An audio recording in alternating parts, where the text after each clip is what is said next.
Ok, vamos começar então. Boa noite a todos, bem-vindos, colegas da Columbia Alumni Association de São Paulo e amigos. Para quem não me conhece, sou a Gianna Nasser, presidente do Board of Directors. Temos hoje um evento muito especial, a oportunidade de ouvir o Chris Carman, Managing Director da Eurasia para as Américas, junto com o Ricardo Lacerda da BR Partners. Muito obrigada, Chris e Ricardo, por dedicarem esta hora à nossa associação. Além deste nosso encontro aqui no Zoom, logo após, exclusivamente para os alunos de Columbia, os ex-alunos de Columbia, temos o nosso Networking Night, que acontece toda a primeira terça-feira do mês, pelo Spatial Chat. O Spatial Chat é uma plataforma moderna para networking com salas. As salas são os prédios do nosso campus, o que torna a experiência bastante divertida. Logo mais, iremos postar aqui o link para o Spatial Chat. Antes, queria falar um pouco sobre os outros recursos da associação que estão à disposição de todos.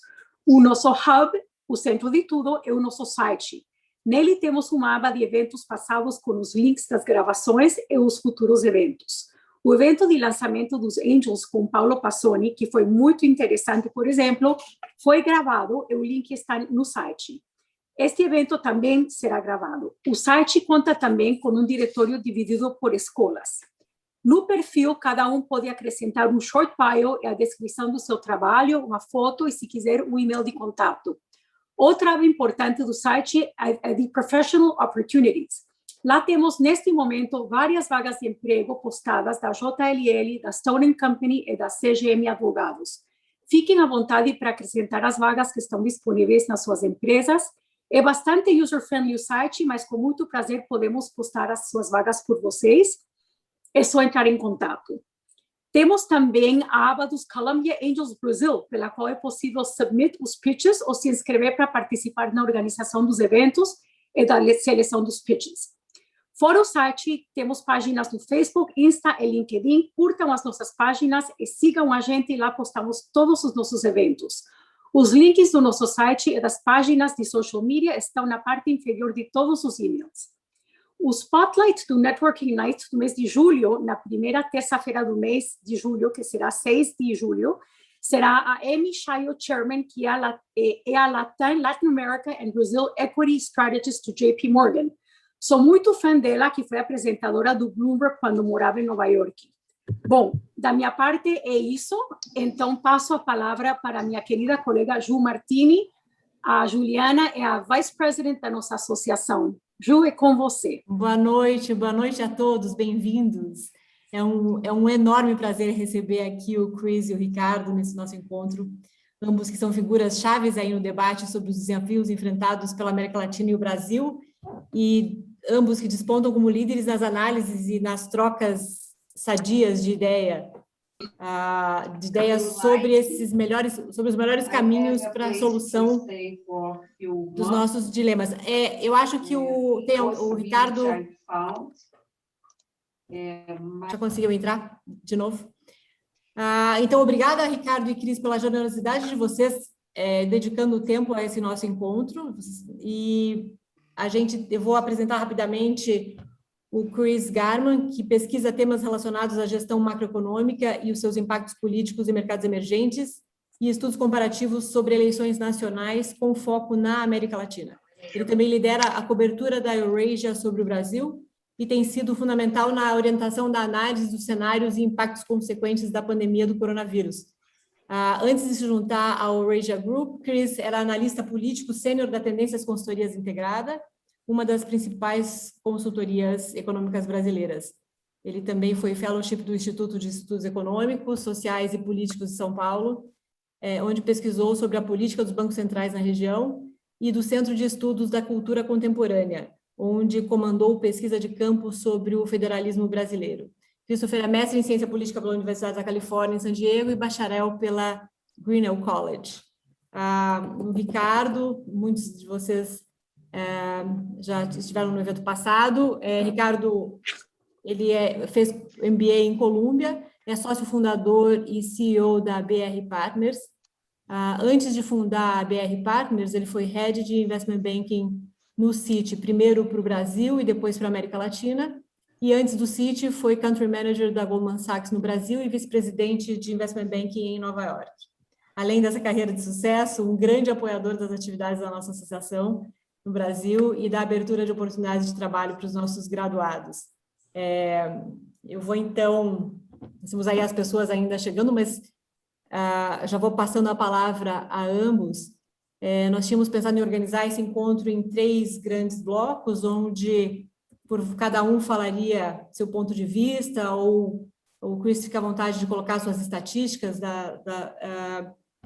por volta de 5 a 10 minutos, falando sobre a América Latina, né, um grande bloco, o impacto da Covid, a polarização na política, as visões de vocês sobre a América Latina, depois um zoom no Brasil, uma comparação com o resto do mundo, e um terceiro bloco falando das perspectivas na política, na economia, né, na política falando das chances de reeleição dos candidatos óbvios, das chances de uma terceira via, vai faltar energia, né? Tem o que vocês se sintam à vontade de falar sobre o que vocês acham mais relevante em termos de perspectivas para o Brasil, principalmente.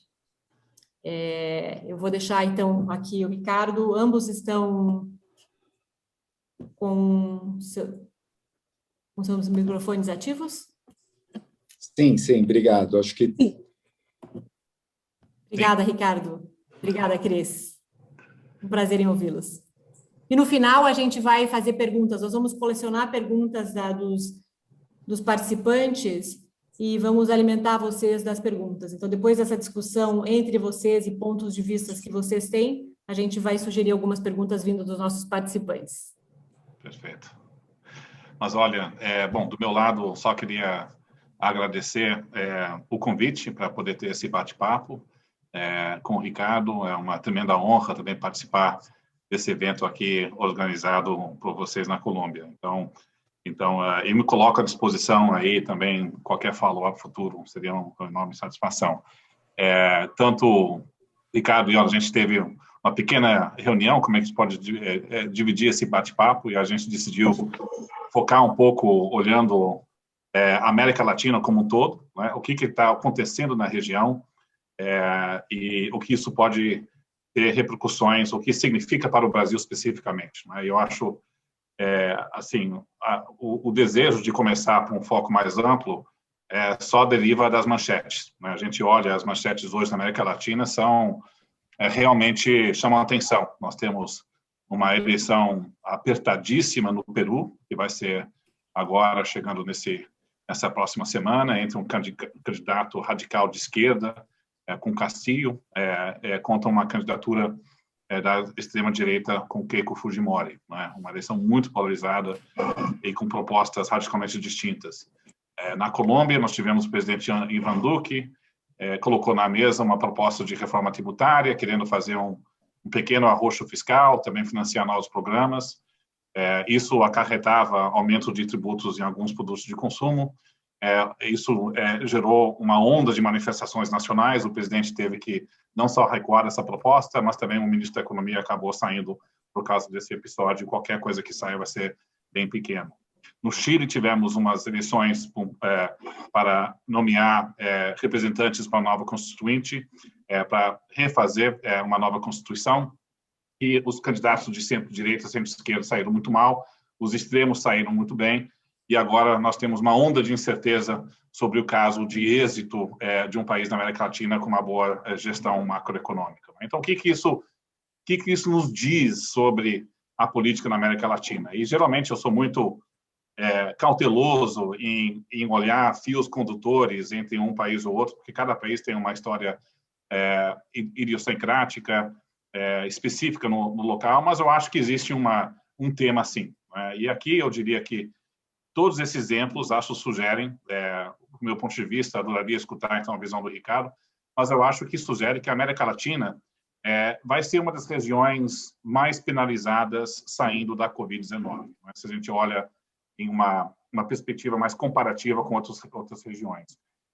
Foi uma região que não só pagou um preço mais elevado, olhando os dados epidemiológicos, não só o Brasil, a gente olha mortes per capita e excesso de mortes, a gente vê que países como o Peru, que só agora reconheceu que teve o triplo de mortes, que talvez havia uma subnotificação enorme. O México também houve uma subnotificação de mortes enorme. Então, a gente olha os dados epidemiológicos, vários países sofreram muito.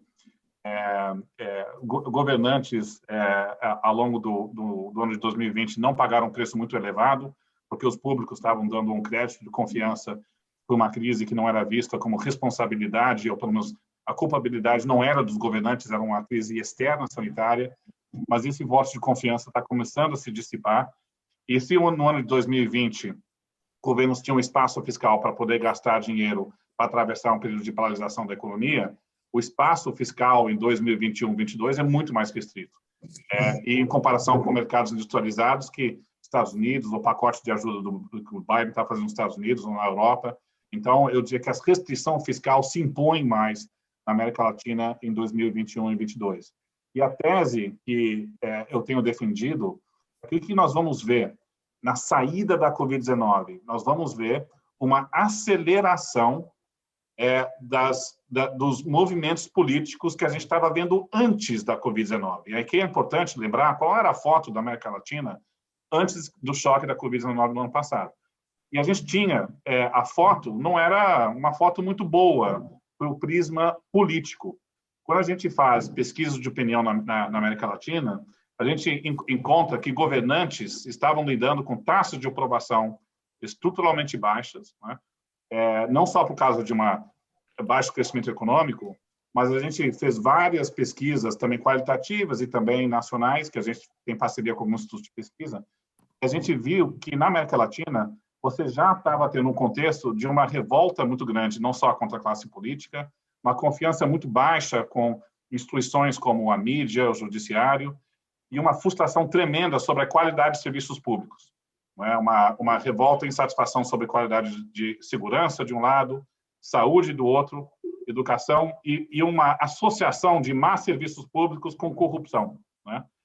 E a explicação que eu tenho para esse fenômeno de um desencanto muito profundo é fruto de expectativas de uma classe média que teve uma ascensão brutal no período dos commodities. Então, as famílias se enriqueceram, o tempo de horizonte se esticou, as famílias começaram a se preocupar menos sobre comida na mesa e renda, e mais sobre qualidade de educação para os seus filhos, saúde para a sua família. Você pode comprar bens, segurança, e é muito difícil entregar esses temas, né? Então, eu diria que a gente estava vivendo um momento de frustração de expectativas, oriundas de um período de abundância, né? E um desencanto profundo contra a classe política. Foi nesse caldeirão que o Bolsonaro foi eleito, né? Ele conseguiu levar essa onda contra esse establishment, e foi o mesmo caldeirão de desencanto que elegeu Manuel López Obrador no México, né? A gente vê, em temas de preocupação eleitorais na América Latina, corrupção era o número 1, número 2 tema na região como toda. Agora, a pergunta é, ok, como é que, se esse era o contexto social antes da Covid-19, a gente tem que lembrar, antes da Covid-19 estava com manifestações enormes no Chile, na Colômbia também, e também no Peru. Então, a minha preocupação é, tudo isso vai ficar um pouco pior saindo da Covid-19, porque nós vamos estar com uma restrição fiscal maior, governos vão ter com menos capacidade de financiar e entregar nas demandas que essa nova classe média está muito frustrada. Desigualdade de renda vai aumentar na região, dado a composição da saída econômica da Covid-19. Então, assim, as preocupações de desigualdade de renda só aumentam em países praticamente como o Chile, né? Então, a gente vai entrar num ciclo eleitoral 2021-22, onde essas insatisfações são exacerbadas, né? Eu acho que isso gera um ambiente difícil para reformas, e as eleições vão favorecer mais os extremos, né? Não é um movimento para a esquerda ou para a direita, vai depender muito de quem está no governo, quem que pode navegar essa onda de insatisfação, mas eu diria que o ambiente político nesses próximos 2 anos, do meu ponto de vista, olhando a geologia da política na região, está mais preocupante. Então, é nesse contexto que a gente tem que olhar o Brasil. Não é um ambiente fácil de fazer reformas, e também é um ambiente que favorece os extremos, mas a gente pode falar de 2022 no seguinte bloco. Ricardo, adoraria escutar a sua visão aqui, se você encontra algum eco no que você está vendo do seu lado.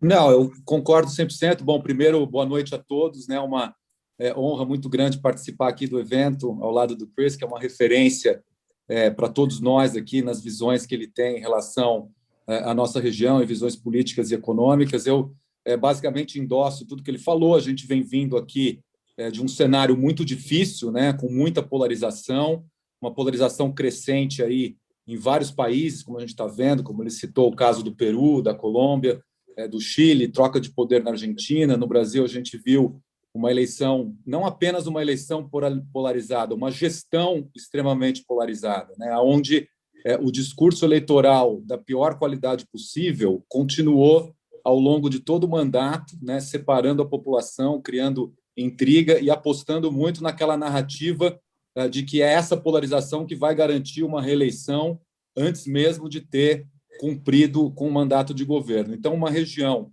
onde a gente vê um nível de crescimento historicamente muito baixo, né?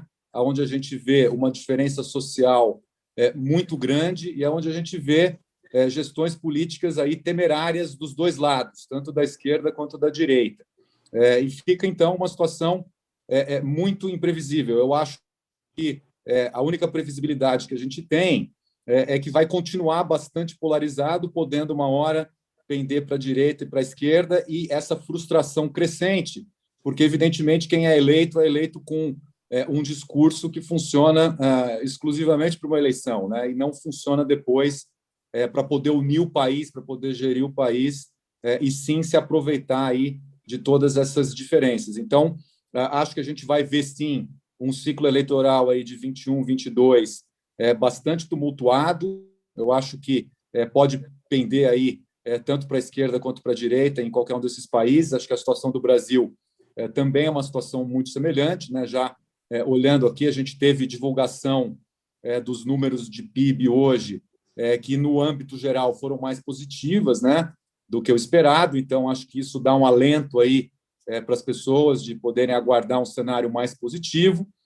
Um cenário positivo quando a gente olha a agricultura, quando a gente olha serviços, um pouco mais negativo na indústria, né, ainda bastante negativo na questão do emprego, bastante positivo na questão do investimento, mas não tão positivo na questão do consumo, que são basicamente elementos que, quando você combina todos eles indicam, digamos assim, uma melhora econômica no agregado, mas uma situação ainda difícil no que tange a renda, no que tange o emprego, né? Então, isso pode contribuir para uma continuidade aí da volatilidade política de agora até o ciclo eleitoral de 2022. Então, acho que é uma visão assim muito semelhante à do Chris. Eu acho que é uma situação de ainda bastante volatilidade e provavelmente de um cenário bastante polarizado ainda em 2022. Perfeito. Chris, você gostaria de dividir com a gente? Obrigada, Ricardo, obrigada, Chris. Vocês gostariam de falar um pouco sobre as estatísticas? Vamos falar um pouquinho sobre a política, fazer um zoom. O Chris estava outro dia comentando sobre alguns números, algumas referências do que pode acontecer, dado a situação atual de aceite e rejeição. Chris, você gostaria de falar um pouco? A Eurásia tem um trabalho tão interessante e diligente e de qualidade sobre os números, as estatísticas. Você gostaria de dividir algumas coisas com a gente? Não, perfeito, sim, Juliana. Acho que talvez só alguns comentários aqui rápidos, olhando o quadro de 2022, e eu vou jogar um PowerPoint aqui só de referência para alguns números, mas antes disso, eu só diria assim duas mensagens. A primeira é, quando a gente olha a disputa de 2022, evidentemente, talvez a primeira pergunta que se faz é: será que tem espaço para um candidato de centro poder quebrar essa polarização entre o presidente Bolsonaro de um lado e o presidente Lula do outro, né? Que a gente olha todas as pesquisas hoje e essas duas lideranças se despontam como os dois nomes liderando as intenções de voto. E aqui eu só diria que, olha, eu não rejeito a possibilidade de um candidato de centro poder ser competitivo, mas eu acho que vai ser muito difícil quebrar essa polarização, e as pessoas, eu até diria que analistas tendem a subestimar essas dificuldades, né? E por quê? Quando a gente olha o quadro atual, muitas vezes as pessoas olham para a fragilidade do presidente Bolsonaro, como talvez o caminho mais provável de ter um segundo turno diferente desse quadro polarizado. O presidente, evidentemente, ele pagou um preço elevado pelo mau manejo da Covid-19, seus índices de aprovação sofreram. Algumas pesquisas, como a Datafolha, indicam que o ex-presidente Lula lidera até 23 pontos percentuais em um eventual segundo turno, né? A última pesquisa da Datafolha. Mas eu acho que o que as pessoas subestimam é que, se a gente olha a base de apoio do presidente e os índices de aprovação popular, não sei se vocês estão enxergando agora o slide ou não. Sim. Sim. Então, a gente pega os índices de aprovação do presidente e o que a gente fez aqui são 2 gráficos olhando a soma de todas as pesquisas publicadas, não é? Que mensuram a aprovação popular do presidente numa escala de 5 pontos, que é ótimo, bom, regular, ruim, péssimo, e numa escala binária, de aprova, desaprova, né? A grande maioria de países, quando mensuram a aprovação popular, mensuram numa escala binária. Nós temos uma esquisitice de pesquisadores de opinião no Brasil que usam como referência o ótimo, bom, regular, ruim, péssimo, tá? Então, as bolinhas na esquerda, tá? É a soma de ótimo, bom de um lado, das pesquisas ruim, péssimo do outro. Então, a gente enxerga que antes da Covid-19, a taxa de aprovação do presidente ótimo, bom estava na patamar de 32 a 34, né? Caiu na primeira leva da Covid-19 para uma taxa mediana de 25, subiu com auxílio emergencial, então, e aí caiu de novo com a segunda onda. Mas o piso de aprovação popular do presidente estava em 24, 25 pontos percentuais de ótimo bom, tá? Se você traduz isso numa aprova desaprova, que é a escala direita, antes da Covid ele estava com uma taxa de aprovação de 42, 43, caiu para 33, 34, subiu para 50 e caiu de novo para 33, 35. Então, o ponto aqui no pior momento da segunda onda sanitária, com colapso do sistema público de saúde e privado, nós tínhamos um apoio duro do presidente, quer dizer, forte, de 25% da população, e um apoio soft de 35%. Tá? Um presidente com uma taxa de aprovação de 85 pontos percentuais não é um presidente que está fora do jogo. Tá? E eu vou mostrar esse gráfico aqui, só para poder reforçar o ponto. Olha o gráfico aqui na direita. Tá? A gente está aqui com uma base de mais de 300 eleições nos últimos 30 anos, coletado pela Ipsos Public Affairs, e mensura a taxa de aprovação popular de um presidente 6 meses antes do pleito e o índice de reeleição do governante ou a probabilidade de fazer o seu sucessor, o seu successor. Tá? E a gente vê aqui, quando o presidente está com uma taxa de aprovação de 40%, a probabilidade de reeleição é 58%. Quando a taxa de aprovação está 35%, é 36 pontos percentuais. Tá? Então, hoje, o Bolsonaro perderia. Né? Mas eu faço essa pergunta. Qual é a chance que daqui a 1 ano e meio, ou daqui a 1 ano, com a vacinação mais plena, a economia recuperando, que o presidente não recupere pelo menos 5, 6 pontos percentuais na sua taxa de aprovação binária? Eu acho razoável pressupor isso. Tá? Se o Bolsonaro voltar para um patamar de 40, não quer dizer que ele vai ser favorito, não.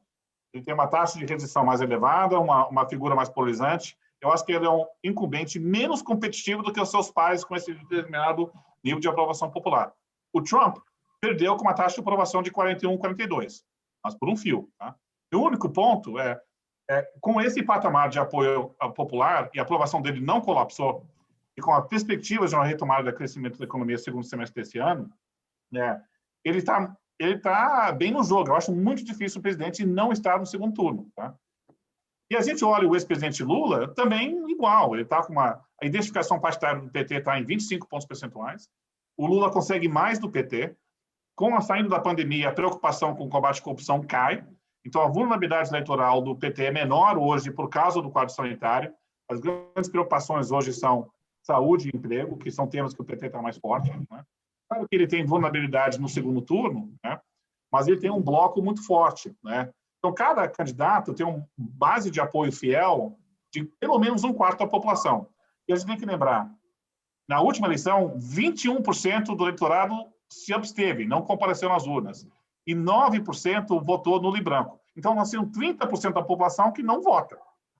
A base lulista, a base bolsonarista é mais propensa a votar do que os que rejeitam os dois. Então, isso, eu acho que gera muito pouco espaço para candidatos de centro. Tá? Então, eu acho que a gente... E os atores políticos vão começar a se realinhar com essas expectativas e vão ficar mais reforçadas. Quem é favorito? Eu acho que é quase meio a meio. Essa coin flip. Se eu tivesse que apostar hoje, dadas as vantagens de incumbente e as vulnerabilidades do Lula no segundo turno, eu daria uma leve aposta no presidente Bolsonaro. Só porque, estruturalmente, incumbentes têm uma vantagem de ser reeleição. Mas muito vai depender do cenário econômico no ano que vem e a composição da recuperação. E temos que ficar no lado hídrico. Falei um pouco demais aqui, mas acho que só para embasar um pouco a maneira que a gente pensa, e eu só concluiria dizendo que é interessante, olhando a análise dos meus pares cientistas políticos no Brasil ou comentaristas na imprensa. Eu diria que nós temos 2 equívocos analíticos que têm sido cometidos nos últimos 3 anos. Uma subestimação crônica e recorrente do capital eleitoral do presidente Bolsonaro e uma subestimação crônica do capital político eleitoral do PT. Essas 2 coisas ocorreram nos últimos 3, 4 anos. Né? Acho que essas são 2 forças com bases políticas bem robustas. Eu não vejo isso mudando no ano que vem.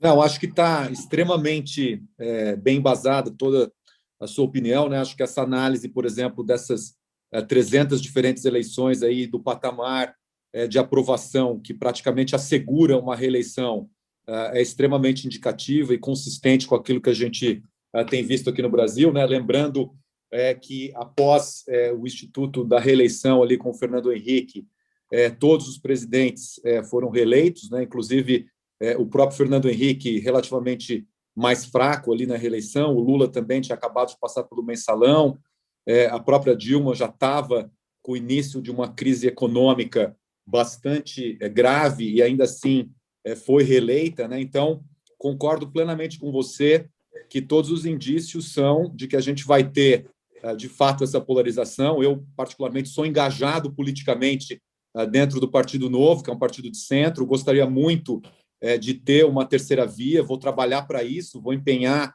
digamos assim, os meus recursos para poder ajudar a viabilizar isso, mas, francamente, olhando do ponto de vista analítico, sou bastante cético, né? Acho que tanto Lula quanto Bolsonaro têm bases muito sólidas, se beneficiam um do outro aí nesta polarização, e eu atribuiria uma chance de mais de 90% de ver os dois ali no segundo turno. Em relação ao vencedor, eu também concordo que quem está no cargo tem uma grande vantagem, né? Acho que esse nível de aprovação do Bolsonaro, com 35%, é relativamente alto para o nível de bobagem que ele tem falado e feito, então não deve ser tão difícil assim recuperar também.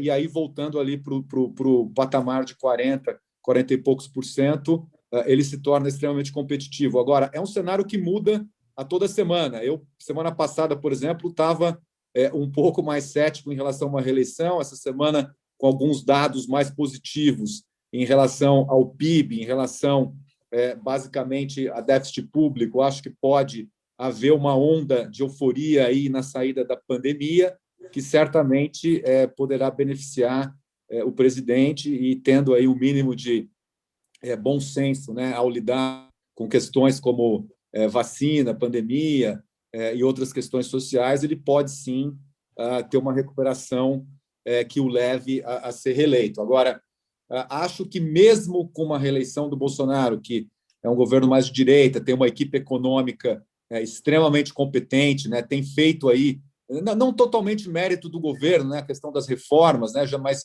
houve várias reformas que eu acho que tem muito mais a ver com o ambiente do país, né? A gente viu aí reformas da Previdência, por exemplo, aprovação de autonomia do Banco Central, contando, inclusive, com votos de congressistas de extrema esquerda, né? Então, acho que isso mostra mais um amadurecimento aí do país do que propriamente uma iniciativa do governo. Mas, de qualquer maneira, o governo pode sim se beneficiar disso e ele se fortalecer um pouco mais para enfrentar essa eleição. Mas acredito que nós vamos viver, de agora até a eleição do ano que vem, um momento bem polarizado, bem volátil, e aí é importante para a gente entender como se comportar, né? Como investir, como esperar, o que esperar do ambiente econômico, do ambiente de negócios, nesse clima de extrema polarização que já vem aí desde o impeachment da Dilma, foi muito intenso na eleição, não arrefeceu após a eleição, né? O que seria natural, que uma vez eleito o presidente estendesse um pouco mais o discurso para o centro, tentasse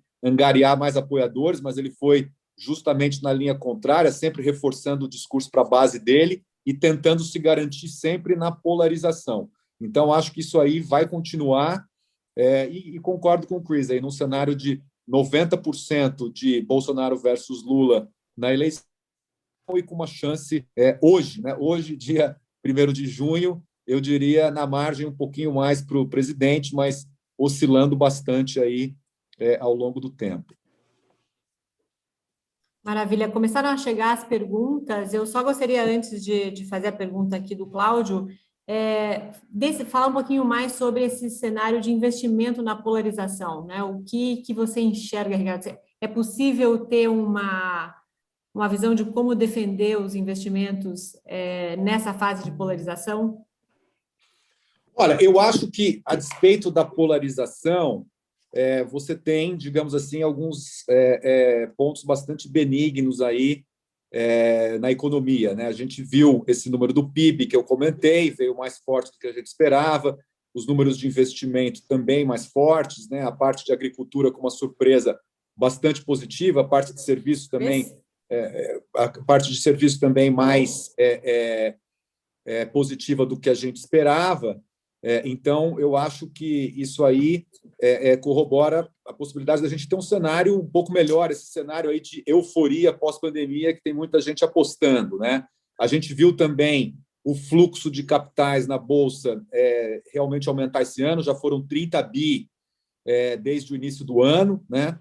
Inclusive, mesmo com o evento da demissão do Roberto Castelo Branco, que gerou uma retração muito grande, um fluxo de negativo muito grande, esse fluxo hoje já está em 30 bi. Na semana passada, a gente chegou a ter fluxo positivo de mais de 1 bi em um único dia. Então, isso mostra que o investidor está apostando na recuperação daqueles mercados que sofreram mais com a pandemia e com a crise econômica e também com crise política. Então, acho que a gente pode ter aí surpresas boas também um pouco para frente. E eu acho que quem investe em América Latina, quem investe no Brasil, já se acostumou um pouco com esse ambiente volátil, né? Então, eu diria que o que a gente vê aqui na América Latina assusta muito o investidor. Tem gente que decidiu não entrar nesse jogo, né? Tem investidores aí que nem olham, falam, pô, é muito trabalho, muita confusão, muita volatilidade, não vou perder meu tempo com isso. Mas para quem se dispõe a analisar, estudar, se engajar nesses mercados, é um mercado que oferece também bastante oportunidade. E acho que tende a continuar assim, com esse viés talvez positivo aí nessa saída da pandemia. Maravilha. Obrigada. A gente tem aqui uma pergunta do Cláudio para o Chris, sobre as estatísticas que favorecem o incumbente. Então, a gente vai voltar um pouquinho nesse ponto para depois voltar no ponto do Ricardo. O Cláudio pergunta, as estatísticas que favorecem o incumbente consideram que o não incumbente já foi presidente em 2 mandatos? O quanto que essas estatísticas se transferem para o nosso cenário, já que a gente tem uma situação tão peculiar aí de um ex-presidente de 2 mandatos e um estresse político muito grande?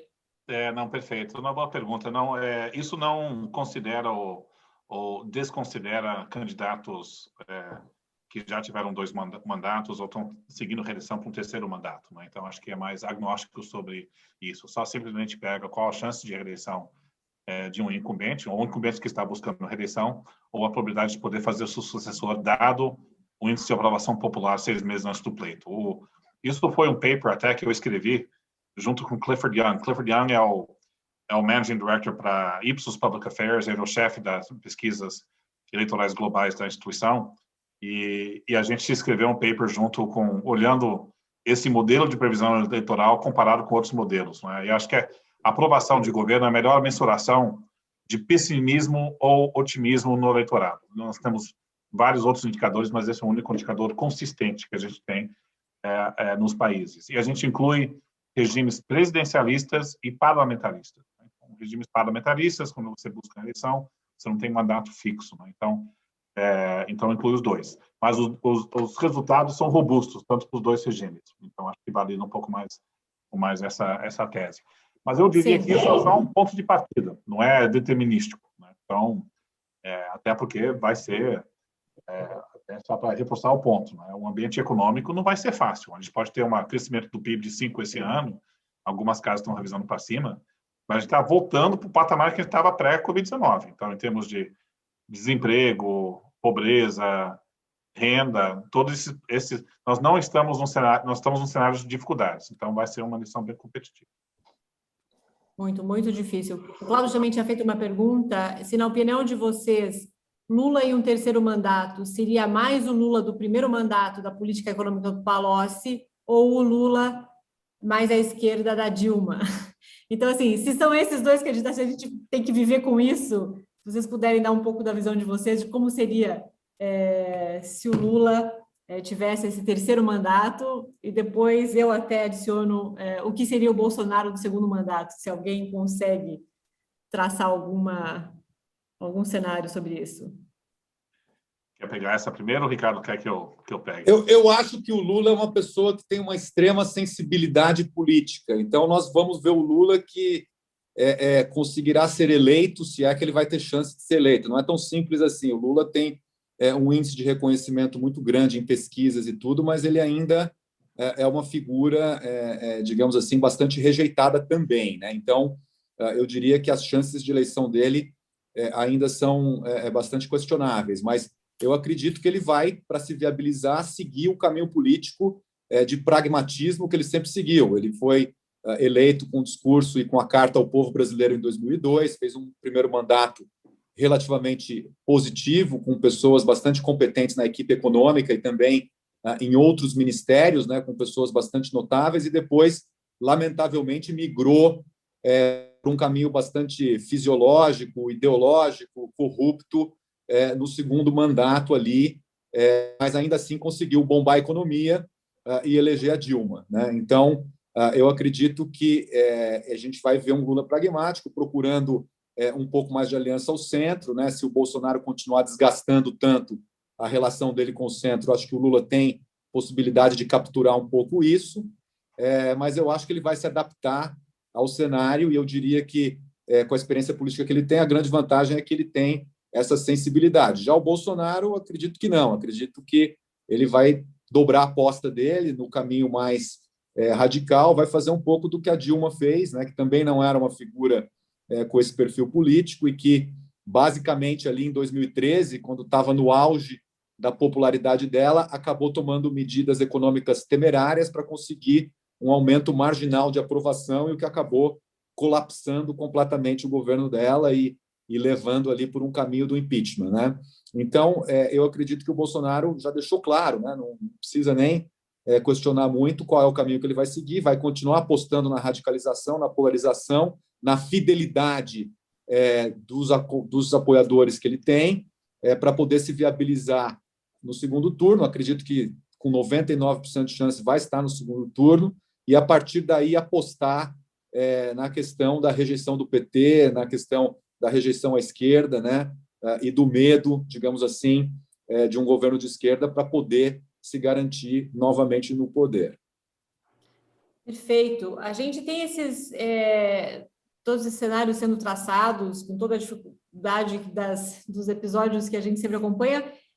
Na visão de vocês, o que tem aí no horizonte que poderia sair da cartola? Por exemplo, qual a probabilidade? O Roberto Patino pergunta, qual a probabilidade do novo julgamento de Lula até 2022? Né? Algum comentário sobre a estabilidade das nossas instituições, ou a falta de estabilidade que vem dos movimentos das nossas instituições?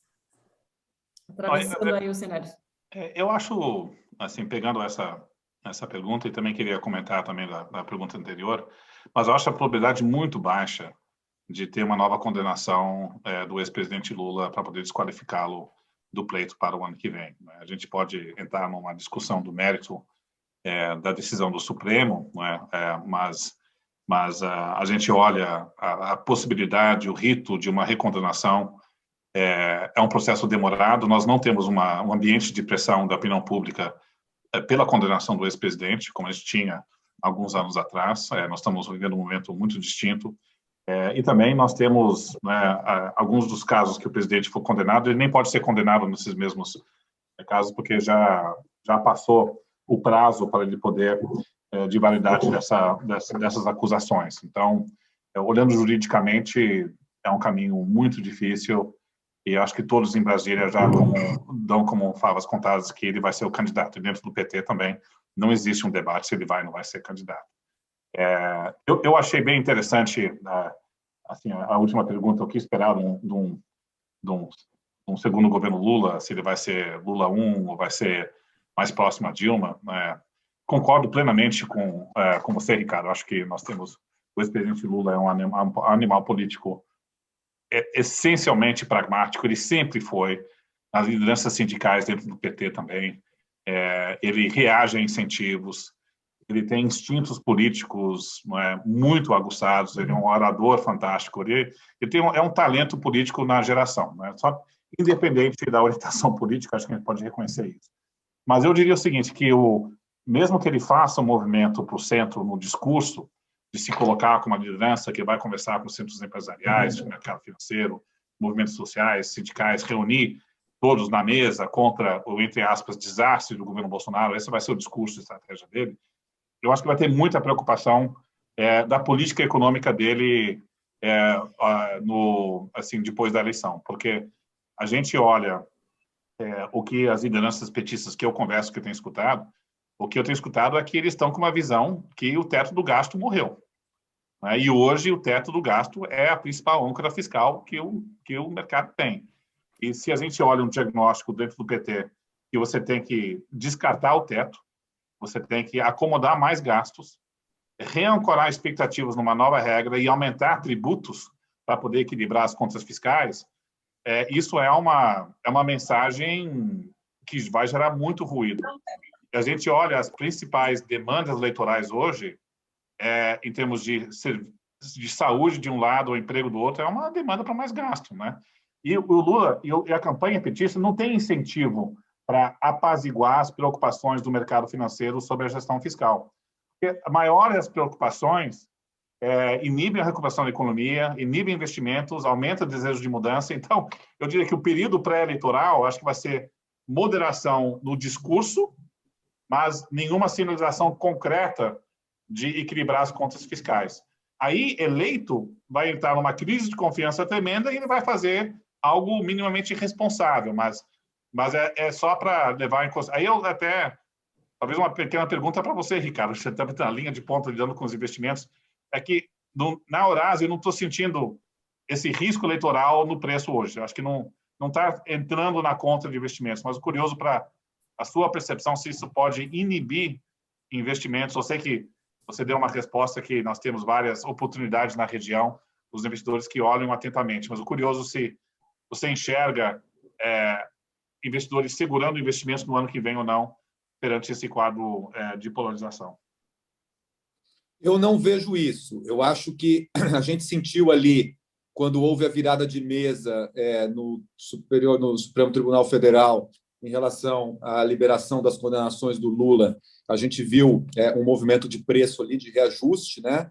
Mas dentro do cenário atual, com um pouco de recuperação, cenário fiscal um pouco mais favorável, cenário de PIB um pouco mais favorável, e uma aprovação do Bolsonaro num nível relativamente baixo, mas ainda resiliente, como você bem colocou, né? Com apoiadores fiéis ali na faixa de 25 e apoiadores totais na faixa de 35, eu acho que você não tem um cenário eleitoral mais radical precificado aí, não. Acho que o mercado hoje precifica na margem aí uma reeleição do Bolsonaro e de um governo de direita. Ok. Falando sobre o investimento na região, uma coisa que também preocupa muito é o preço do dólar frente ao real, essa distorção que está tendo. A pergunta é do Eduardo Capel. tanto para a Cris quanto para o Ricardo, como eles enxergam o impacto da distorção do preço do dólar frente ao real na balança comercial e nos investimentos estrangeiros diretos para os próximos anos. Então, Chris, eu diria o seguinte, eu sempre fui muito crítico dessa volatilidade cambial que se iniciou aí a partir do meio ali da pandemia, né, do início da pandemia, e que atingiu aí realmente um patamar de volatilidade muito descontrolada, né? A gente viu ao longo desse período a volatilidade do real ser mais do que o dobro aí da volatilidade de outros países emergentes, né? Totalmente imprevisível, chegou a bater perto de 6, agora voltou, mas assim sempre com um nível de volatilidade muito alto. Eu acho que agora talvez tenha ficado claro aí para o governo o custo dessa altíssima volatilidade, né? É uma falácia dizer que quanto mais desvalorizado o câmbio, mais vai aumentar o investimento, porque o investidor ele é movido pela previsibilidade do retorno que ele tem. Ninguém quer entrar aqui num câmbio de 5,95, que pode ir a 7, pode ir a 8, está em total descontrole, né? Então, acho que agora, com a retomada do aperto monetário aqui no Brasil, né, colocando um nível de juros um pouco mais em linha com o juro histórico real que a gente tem, apesar de ainda muito baixo, e também com essa retomada de fluxo aí de investimento, a gente pode ver uma estabilidade do real um pouco mais próxima aí de 5, 4,80, e acho que isso, né, ao contrário do que alguns intuem aí, que se o câmbio voltar, você vem menos dinheiro, eu não acredito, não. Acho que com mais estabilidade, com mais previsibilidade, a gente pode ver um retorno ainda mais forte aí do investimento, como a gente tem visto aí nas últimas semanas, e com essa apreciação do câmbio. Então, acho que hoje, talvez, no nível da equipe econômica, e o próprio Bolsonaro já transmitiu isso, né, que tem uma preocupação com esse patamar de câmbio descontrolado, gostaria de ver o câmbio aí mais próximo de 4,85, e eu acho que essa estabilidade vai trazer de volta ainda mais investimento estrangeiro. Eu acho que pode ser bastante positivo. Eu, assim, do meu lado, eu só diria que, evidentemente, nós somos uma casa de consultoria política, então a gente não faz previsão econômica e nem estimativas do preço de ativos, mas eu só diria que essa valorização que a gente está vendo no real recente também foi fruto de um overshooting de riscos embutidos nos preços que não se concretizaram, né? A gente tinha um pessimismo que eu acho que foi muito exagerado em termos, olhando a dinâmica da política do governo atual. Assim, quantas vezes a gente escutou que o presidente Bolsonaro vai gastar saindo da pandemia, vai virar populista do lado do gasto, a Guedes pode sair, um descontrole fiscal depois de ter gasto mais do que deveria no ano passado, e a gente não está vendo isso, né? O governo, assim, e a equipe econômica aos trancos e barrancos estão limitando o gasto acima do teto de um patamar muito menor do que a gente viu no ano passado. A minha expectativa é que nós podemos ter uma renovação do auxílio emergencial de 1 a 2 meses, mas não muito mais do que isso. Então, muito do prêmio que estava em preço de ativos no Brasil, incluindo o real, acho que está começando a cair e sair num contexto que você está vendo luz no final do túnel da Covid-19. A minha grande pergunta, a minha principal dúvida, é por isso que eu fiz essa pergunta a você, Ricardo, que e no ano eleitoral, né? Porque eu acho que essa valorização do real é fruto do trade do final da Covid-19 e reconhecimento de um overshooting de percepção de risco nos últimos meses. Agora, eu só me pergunto se, olhando o início do ano que vem, e os investidores veem a opção entre ou um governo Lula, que tem muita incerteza no manejo fiscal, ou um segundo mandato do governo Bolsonaro, que vai ser mais fraco que o primeiro, se isso gere uma preocupação que possa enfraquecer o câmbio. Eu não tenho uma visão, eu só posso relatar que alguns dos nossos clientes têm manifestado esse intuito, que isso pode ser uma pressão de desvalorização no ano que vem. Mas acho que a sua resposta já foi dada, né, Ricardo? Que acho que você não se coloca nesse campo, né? Não, eu acho o seguinte, eu acho que você tem um cenário Bolsonaro populista com descontrole do déficit público, que eu concordo com você, é um cenário, digamos assim, que não tem se materializado, um cenário menos provável, até porque numa polarização com o Lula, essa narrativa para ele não é boa, né? Então ele precisa, digamos assim, atrair o centro e atrair os agentes econômicos com o discurso da estabilidade econômica e da estabilidade fiscal. Então, acho que isso acaba, digamos assim, se resolvendo até um pouco com essa polarização. E acho que, mantendo-se aí um cenário de recuperação econômica, de potencial até euforia pós-pandemia, alguns números aí surpreendendo positivamente, como o PIB, retomada do investimento estrangeiro, alguns números também de superávit de déficit fiscal um pouco mais benignos do que se imaginava, a gente pode, digamos assim, ter esse câmbio mais próximo aí de 5, 4,80, com um cenário positivo. A gente tem também coisa que a gente não comentou aqui, mas um cenário bastante forte de preço de commodities, né, que a gente acompanha e que está favorecendo muito essa retomada do câmbio, essa retomada econômica no Brasil. Eu acho que esse é um fator que deve continuar também aí nos próximos meses. A gente tem um cenário de um pouquinho mais de aperto monetário no mundo todo e no Brasil também especificamente, então isso deve manter também a nossa moeda um pouquinho mais comportada, mas eu acho que se nós caminharmos para um cenário de derretimento do governo Bolsonaro e um fortalecimento do Lula, assim, além dessa questão circunstancial que a gente vê hoje, de cansaço de pessoal com pandemia, com declarações aí estapafúrdias do governo, essa manipulação política do aspecto sanitário, né, que, como você bem colocou, Chris, leva mais a uma preocupação social e menos a uma preocupação econômica, ou uma preocupação com o tema da corrupção também, onde o Lula, obviamente, é bastante machucado.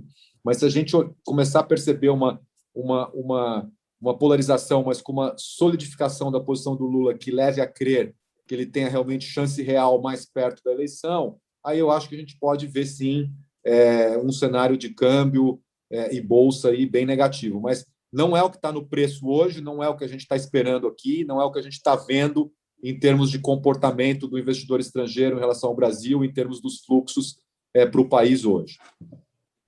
Maravilha, obrigada.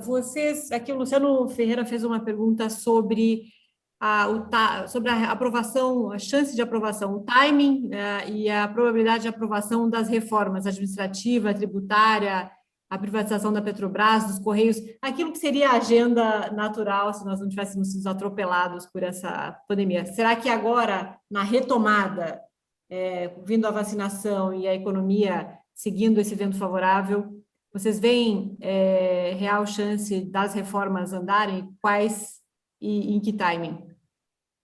Eu acho que algumas reformas vão andar, sim. Eu acho que até que o Ricardo colocou um ponto que nós, na Eurásia, tem reforçado muito, que nós temos um Congresso com viés reformista. Se eu tenho uma birra analítica com os meus pares cientistas políticos no Brasil, é que você tem um foco quase exclusivo na relação entre o executivo e o legislativo. Então, que é a capacidade de um presidente costurar uma coalizão majoritária, a negociação do presidente com o Centrão, se vai bem, não vai mal, toma lá da cá, o custo de não fazer essa negociação, aí se você faz a negociação. Mas, no fundo, o que é de novo é que eu escuto isso muito de lideranças no Senado e na Câmara, quando converso com eles, que nós temos um equilíbrio hoje onde várias lideranças veem essa agenda econômica sendo o seu próprio interesse político eleitoral, que não deriva de participar de uma base governamental do governo Bolsonaro. Então, a gente olha o número de votos para uma reforma da Previdência, foi muito... Quer dizer, o governo nem tinha uma coalizão, nem tinha uma base mínima nem na Câmara no Senado. Hoje, o governo nem tem uma base majoritária na Câmara. O Centrão representa só 150 cadeiras na Câmara. Então, ainda assim, aprovou a autonomia do Banco Central, aprovou a nova lei do gás, aprovou uma PEC de reforma fiscal. E eu acho que, saindo da segunda onda, isso está voltando. Privatização da Eletrobras é muito provável, já está aprovado na Câmara, deve ser aprovado no Senado, a gente está com uma probabilidade de 75% de aprovação nesse ano. Aí nós temos duas outras grandes, que é a reforma administrativa e a reforma tributária. Eu aposto mais na reforma tributária, que é uma reforma limitada ao PIS e COFINS, não uma reforma ampla de unificação de novo IVA, isso é muito difícil na PEC, mas uma reforma restrita aos impostos federais eu acho provável. Reforma administrativa está no páreo, o Lira quer, o presidente não. Então, Então, acho que tem condições de avançar, mas dentre essas duas, as minhas fichas estão mais numa reforma tributária. E aí algumas propostas micro-regulatórias podem andar, né, como lei cambial e algumas propostas como essa. Mas eu acho que alguma coisa sai, sim. Eu concordo. Eu acho que a gente tem um Congresso reformista, certamente. Isso aí acabou atrasando um pouco pelo discurso de polarização do presidente, também pela polarização que havia com o Rodrigo Maia, acabou atrasando algumas coisas ali, mas mesmo assim a gente viu uma agenda de aprovação bastante intensa, né? Como eu coloquei, e o Chris colocou agora também, né? Novo marco do gás, a questão da reforma basicamente trabalhista, que foi lá no governo Temer, mas depois teve consequências aqui também, reforma da Previdência, aprovação da autonomia do Banco Central, foram todas reformas que ficaram paradas décadas no Congresso e, de repente, tiveram um impulso aí de um Congresso reformista, não apenas mérito do governo, né, como eu coloquei, até alguns parlamentares ali de esquerda acabaram aprovando, mostrando a necessidade. Acho que, em relação a privatizações, a gente tem um evento muito importante. Amanhã o BNDES recebe propostas dos potenciais advisors para a privatização dos Correios e da Eletrobras, né, que são as duas grandes, maiores privatizações que vão ocorrer nesse governo. Eu ressalto aqui que o BNDES vem fazendo aí, cumprindo um programa de desestatização bastante intenso, né, talvez um pouquinho mais low profile do que a gente sonhava lá no início do governo Bolsonaro, de incluir Petrobras, Banco do Brasil ou Caixa, né, esses nomes mais icônicos. Isso não aconteceu, mas, de qualquer maneira, existe sim uma agenda de redução do tamanho de Estado que está em curso, que é bastante positiva. Isso está se acelerando agora com a inclusão dos Correios e da Eletrobras. Eu acho que aí a gente pode ter notícias muito positivas, né? Porque pode ganhar tração isso, e essa redução do tamanho do Estado, na minha visão, talvez o que tem de mais importante a ser feito para colocar o Brasil aí numa trilha de crescimento econômico sustentável de longo prazo. Então, a gente coloca muita fé nisso, né? A gente está vendo que as estatais têm sido, nesse governo, gerenciadas de maneira bastante responsável por equipes aí bastante competentes, né? Eu tenho aí várias reservas políticas em relação ao governo e ao presidente, mas temos que reconhecer também que essas estatais têm sido geridas de maneira bastante responsável, sem nenhum escândalo de corrupção, com decisões bastante racionais. E se essa agenda de redução do tamanho do Estado ganhar atração com sucesso aí de Correios e de Eletrobras, a gente pode ver um momento bastante positivo. Então, eu acredito também, como o Chris, aí, numa reforma tributária, administrativa um pouquinho mais difícil. Também acho que a extensão dessas reformas nunca vai ser aquilo que a gente, digamos assim, com uma agenda mais liberal poderia sonhar, né? No Brasil, tudo é feito assim no limite do arranjo político muito intenso, né? Então, vão ceder um pouquinho aqui, mas vai ter uma reforma tributária bastante limitada. Obviamente, não vejo nenhuma chance de incluir aí uma revisão ampla de ICMS e outras coisas que envolvam uma troca aí econômica entre os estados, mas ainda assim pode ser um movimento também bastante positivo, e acho que a gente deve ver a evolução dessa agenda reformista, sim.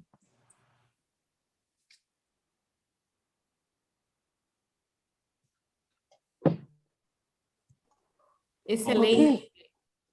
Diana, eu só ia comentar que o debate não foi mais quente porque nós estamos muito alinhados na nossa visão aí. Então talvez não foi programado, não. A gente não coordenou esses comentários. Mas, Exato. Eu acho que na próxima vocês têm que escolher talvez duas pessoas com posições mais antagônicas aí para celebrar a polarização aí que a gente tem na região, porque eu e o Chris concordamos em muita coisa. O equilíbrio e o bom senso são uma brisa nesse tudo que a gente está vivendo. Então, foi um prazer enorme ouvir vocês. Obrigada novamente. Obrigada aos participantes que fizeram as perguntas, que tiraram o tempo para estar aqui com a gente. Diana, gostaria de fazer alguns final remarks? Bom, queria também agradecer, foi realmente uma honra, um insight muito bom, muito importante para a gente, uma grande oportunidade. Muito, muito obrigada. Que voltem sempre. Obrigado. São uma vocês, luz para a gente, muito especial. Um grande abraço, obrigado pelo convite. Obrigada, Chris, obrigada, Ricardo. Convido os ex-alunos agora de Colômbia a se juntarem a gente no Spatial Chat. teremos um happy hour, um networking session. O Mário acaba de postar agora o link do Special Chat para que seja mais fácil. Não sei se vocês devem ter ali também nas agendas de vocês e nos e-mails. Por favor, entrando no Special Chat, a gente vai se encontrar em Low Library e peço que no perfil vocês coloquem a filiação e o nome, o school year e um short bio, se possível, para que a gente saiba quem vocês são.